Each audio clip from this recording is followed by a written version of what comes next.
Ukrainian President Volodymyr Zelensky confirms that Russia used 19 types of missiles at the southern port of Odesa.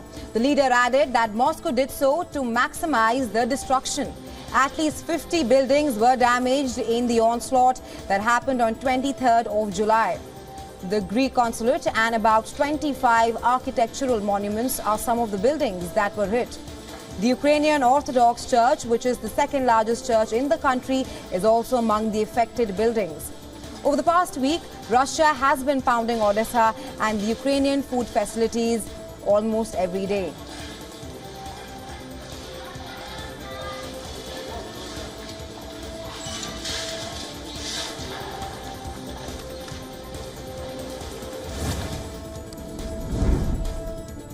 The Spanish general elections are pointing towards a hung parliament with no clear majority for the left or the right. In fact, the right-wing Conservative People's Party came out banging the most seats.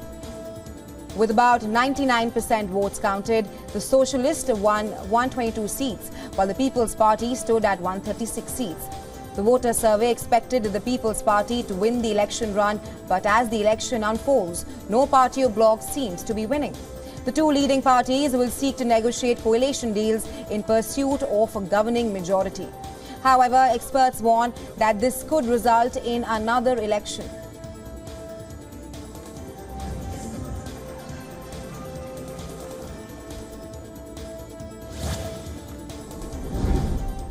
Sudan has entered the 100th day of war as mediation attempts by the regional and the international powers fail to find a path out.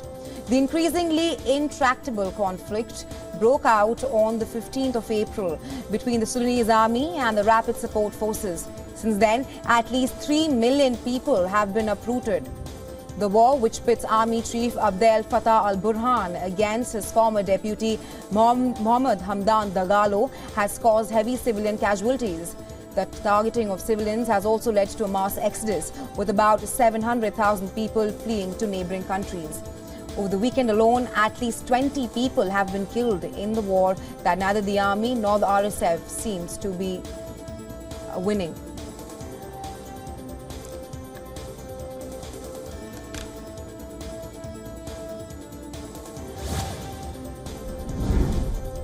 Another case of racial discrimination has surfaced while police reforms and racial discrimination are becoming a major focus in the United States of America. The police in Ohio unleashed a dog on a black man during a traffic stop. The 23-year-old Jedris Rose exited his vehicle with his hands raised after law enforcement officers engaged in a lengthy pursuit of his semi-tractor. As per the Ohio State Highway Patrol, the vehicle was missing a mud guard and failed to stop for an inspection. It only came to a halt after the police applied tire deflation devices. A video of the incident shows the dog biting and pulling the driver. Rose is heard screaming in the video and asking the officers to get the dog off him.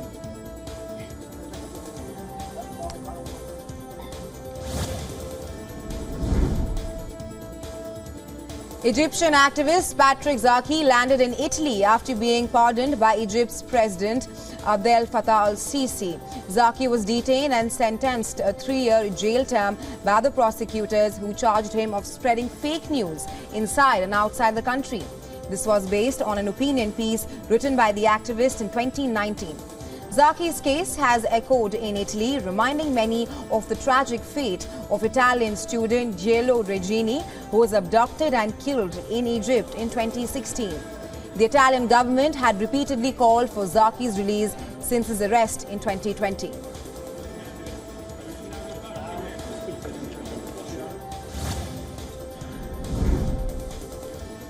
At least 3,000 activists took to the streets in Pakistan's Karachi to demonstrate against the desecration of Quran in Stockholm. The leaders addressing the demonstrators demanded severing of diplomatic ties with Sweden. The activists belonging to the Jamaat-e-Ulema Islam party protested against the desecration of the holy book by the far-right leader Rasmus Paludan in January. Now, he stated that his protest was held against the Islam and Turkish President Recep Tayyip Erdogan's attempt to influence freedom of expression in Sweden.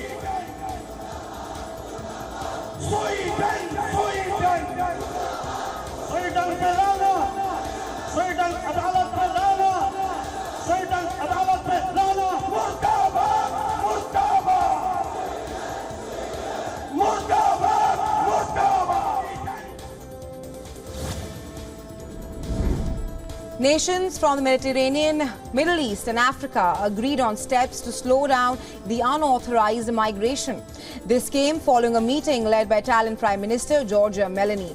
The new alliance is committed to crack down on people smuggling drugs. It is also looking at improving cooperation in areas like renewable energy to fight climate change and improve the prospects of poorer nations. The participants from more than 20 countries make funding available to support what Meloni said would be a Rome process. Highlighting the importance of immigration for Italy and Europe, Meloni has said that Rome is open to taking in migrants through legal routes, that is.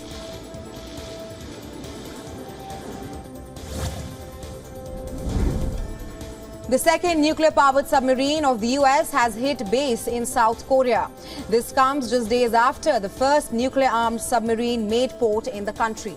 The US and North Korea are looking to boost American strategic assets in Seoul's waters to tackle North Korea. The USS Annapolis entered a naval base in South Korea's southern island of Jeju, while the USS Kentucky arrived in South Korea on 18th of July on an unspecified operational mission. It was the first visit of a US nuclear-armed ballistic missile since 1980. This coincided with the launch of talks between the two countries to coordinate responses in the event of a nuclear war with North Korea.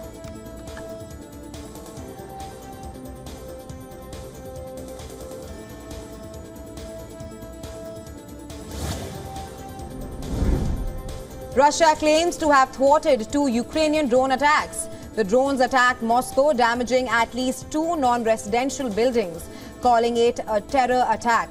Russia confirmed that they intercepted and destroyed the drones and that no civilian casualties have been reported. However, it is unclear whether the drones hit the building while they were downed or they actually targeted them. Moscow has also not revealed the exact location of interception of Kiev's drones. Ukraine has not claimed responsibility for the attack, but they said that attacking Russian territory helps their counter-offensive.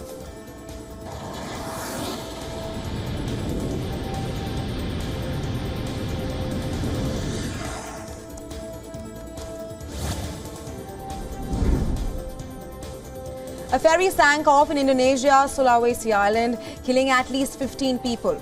The National Search and Rescue Agency has said that of the 40 people, 19 are still missing, and the search operation is still going on.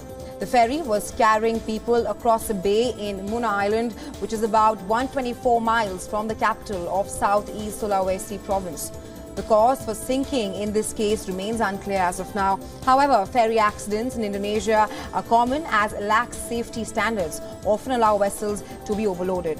Often these vessels do not have enough life-saving equipment.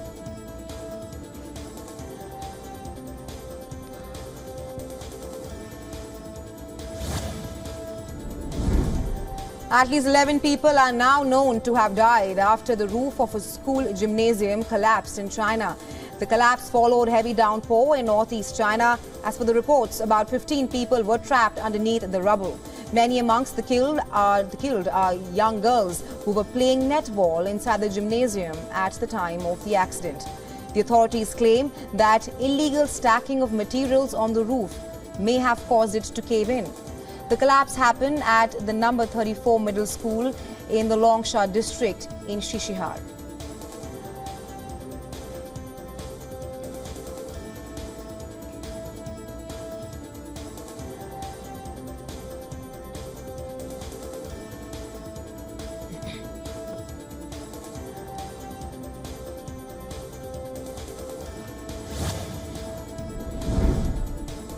Greece has mounted its biggest ever evacuation moving process, thousands as wildfires rage in Rhodes. The country's fire department has confirmed that at least 19,000 people have been moved as blazes continue to spread uncontrollably.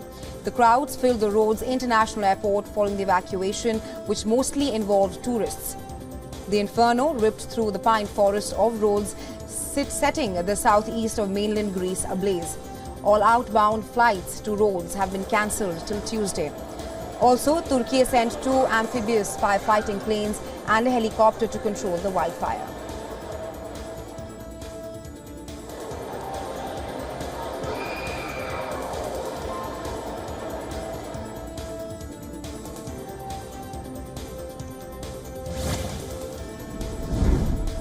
A state of emergency has been declared in the Canadian province of Nova Scotia. This came after heavy rainfall lashed out severe flooding, causing roads and bridges to be washed out. This is the heaviest rain to hit the Atlantic Canadian province in more than 50 years. The storm dumped more than 10 inches of rainfall, which is as much as what normally falls in about 3 months. Nova Scotia's Premier Tim Houston has reached out for federal disaster assistance to control the damage caused by the waters. 4 people, including 2 children, have been left unaccounted for in Halifax following the intense thunderstorms in the Canadian province.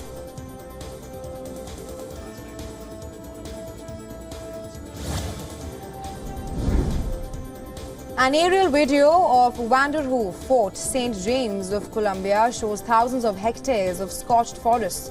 The charred forests are a vestige of months of unrelenting wildfires.